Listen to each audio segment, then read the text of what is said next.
If your dog greets you at the door, they are trying to tell you something.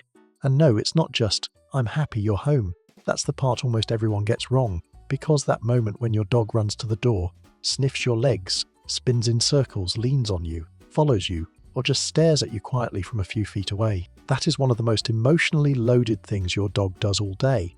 And if you respond to it the wrong way, which a lot of owners do without realizing it, you may be missing one of the clearest conversations your dog is trying to have with you. In this video, I'm going to break down what your dog's door greeting actually means, why some dogs go wild while others stay calm, what it means if they sniff you like crazy, and the deeper thing they may be checking that has nothing to do with where you've been, and by the end, you'll understand why the door itself matters so much. Let's start with the part most people notice first. That sniff is not just a hello. Have you ever walked in and your dog immediately buries their nose into your shoes, your pants, your hands, your bag, like they're trying to inspect every inch of you? Most people assume that's just curiosity. It's not. To your dog, the outside world is unpredictable, busy, full of strange people, other animals, unfamiliar smells, and things they can't control. And you just walk through all of it. So before they fully relax, they need to know what exactly came back through that door. Your dog is checking where you've been, what you touched, whether another dog got close to you, whether something about your scent is different, and whether the version of you who left is the same version who came home. That's why some dogs sniff for 2 seconds and settle immediately, while others keep circling, rechecking and pressing in harder. The longer the inspection, the more uncertainty they may be trying to resolve. But here's what most people don't realize: that sniff is not just about scent. There's something else your dog is checking in that moment, something that has nothing to do with where you went. And we'll come back to that, because once you see it, you'll never look at this greeting the same way again. Now pay attention to how your dog actually greets you, because not all greetings mean the same thing. Does your dog slam into you with full body wiggles the second you open the door? Do they jump and whine? Do they trot over calmly with a loose body and wagging tail? Do they bring you a toy?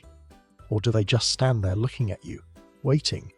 Which one is yours? Because each greeting style reveals something different about your dog's emotional state and the kind of bond they feel in that moment.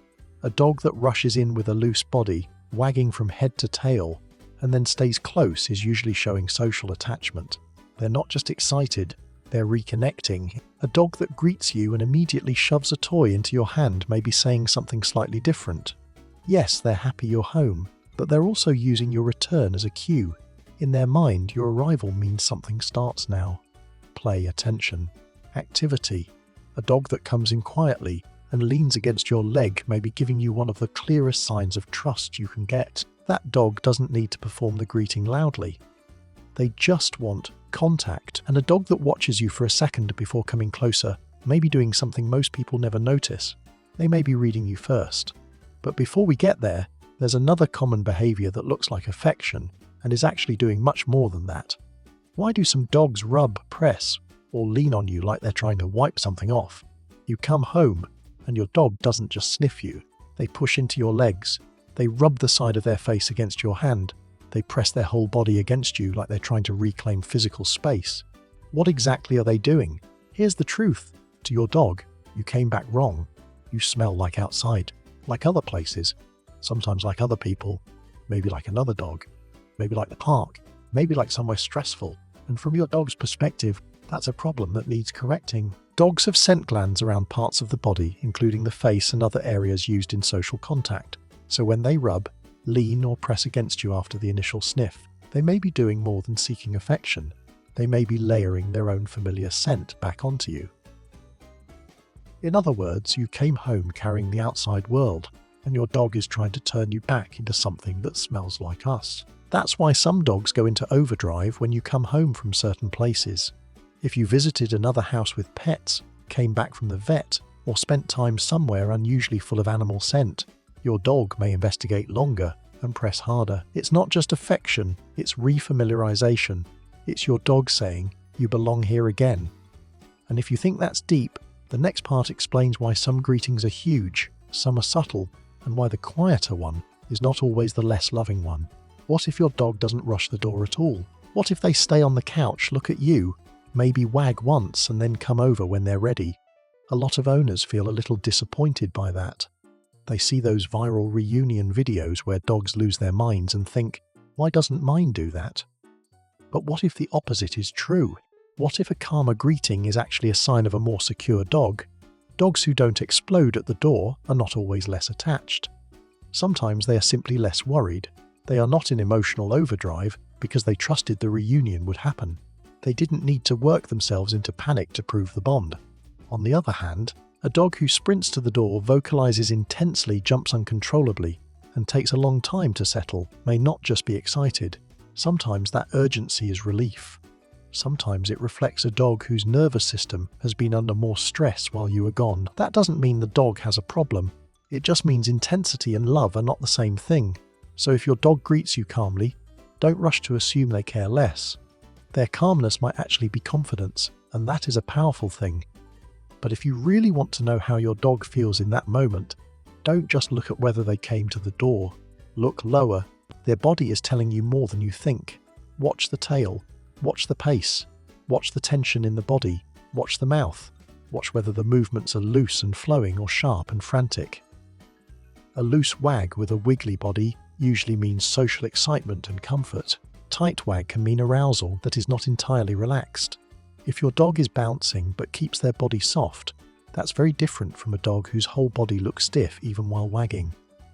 And here's a detail most people miss. A dog that sniffs you, then pauses and looks at your face before deciding what to do next, maybe using that moment to assess your state before choosing their own behavior. Which brings us back to the deeper thing they're checking. Your dog is not just greeting you, they're reading you. Remember earlier when I said that first inspection is about more than where you've been? This is it. When your dog meets you at the door, they are often scanning your posture, the speed of your movement, the tension in your shoulders, the sound of your voice, the expression on your face, and possibly even the smell of your stress. Studies suggest dogs can respond differently to human emotional expressions and odor cues linked to stress. So when you come home frustrated, anxious, sad, or completely drained, your dog may know before you say a word. That's why some days your dog rushes in and gets extra clingy. Other days they approach more slowly. Other days they sniff, stay close but don't demand much from you at all. It's not random. They're responding to the version of you that walked through the door. And that can make the greeting feel very different from one day to the next. But there's another behavior that tells you even more about the bond. What if your dog greets you and then follows you everywhere? Into the kitchen, down the hallway, into the bedroom, sometimes even to the bathroom. Why doesn't the greeting end at the door? Because for some dogs, it doesn't. For some dogs, the reunion is a sequence. The door is step 1. Following you is step 2. Watching you settle is step 3. Only then does their nervous system fully relax. That shadowing behavior often happens in dogs that are deeply bonded, highly routine, oriented, or slightly unsettled by separation. They're not necessarily being needy. They may be completing the reunion ritual all the way through. They want to confirm that you are really back, that you are staying, and that the environment has returned to normal. And here's where it gets more interesting. Dogs who shadow you after you come home are often still reading you while they do it. They're monitoring your pace, your tone, your energy. They're waiting to see whether you're calm, distracted, irritated, or unavailable. So if your dog trails you after the greeting, they may not just want attention. They may be trying to understand the emotional weather in the house now that you're home. And that leads to one of the biggest mistakes owners make in this entire moment. They accidentally break the reunion. Think about what most people do when they come home. They open the door, step over the dog, drop their keys, take off their shoes, look at their phone, answer someone in the house.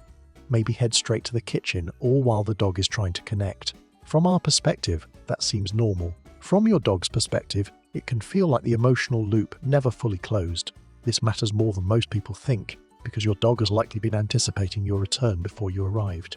In some cases, they've been waiting at or near the door, listening for cues, tracking routine, building arousal. And then finally the moment happens, and the person they were waiting for walks in, but doesn't really arrive. That can push the energy in one of two directions. Some dogs escalate, more jumping, more whining, more barking, more frantic behavior because they are trying harder to complete the connection. Other dogs do something quieter. Over time, they stop greeting as intensely. Not always because they care less, but because they learn the moment doesn't really lead anywhere. The good news is that fixing this is incredibly simple. Your first few seconds matter more than your next few minutes. Slow down. Before you do anything else, acknowledge the dog, not with huge, chaotic excitement. That can make things worse for high arousal dogs. Just with presence, turn toward them. Lower your body if you can. Let them sniff. Use a soft voice. Give them one real moment of attention before you move on. Sometimes 10 seconds is enough. That tiny pause can help a dog settle faster, feel seen, and close the emotional gap between your absence and your return. And now we get to the deepest part of all of this. Why the door? Why there? Why not the couch, the bed, the hallway, or anywhere else in the house? Because to your dog, the door is not just a place. It is the boundary between safe and unknown. It is where the outside world enters. It is where unfamiliar smells arrive. It is where threats would come from. And most importantly, it is where you disappeared. Then later, it becomes the place where you come back. That gives it enormous emotional weight. For a dog, thresholds matter. They always have. Entrances are vulnerable places, transitional spaces, monitoring points. And when your dog waits at the door, they are not just picking a convenient location. They are positioning themselves at the exact spot where uncertainty ends and relief begins. That's why this behavior can feel so charged. Because in a very real sense, your dog is meeting you at the place where their world becomes safe again. Behavior researchers often use the phrase secure base to describe the bond dogs can form with their owners. It means the trusted person helps regulate stress and gives the dog confidence. When that person leaves, the system shifts. When that person returns, it settles. So when your dog waits at the door for you, they may be saying something much bigger than, "Hi." They may be saying, "You're back. Now everything makes sense again." And once you understand that, the whole scene changes. The frantic sniffing is not weird, it's checking. The leaning is not random, it's reconnecting. The toy offering may be a request. The shadowing may be a ritual. The calm greeting may be trust. The wild greeting may be relief. And the door itself may be the single most emotionally important location in your dog's day. So what is your dog trying to tell you when they greet you at the door? Usually, some version of this. "I've been waiting for this. I need to know you're okay. I need you to know I'm here. Tell me what kind of energy you brought home, and now that you're back, I can settle."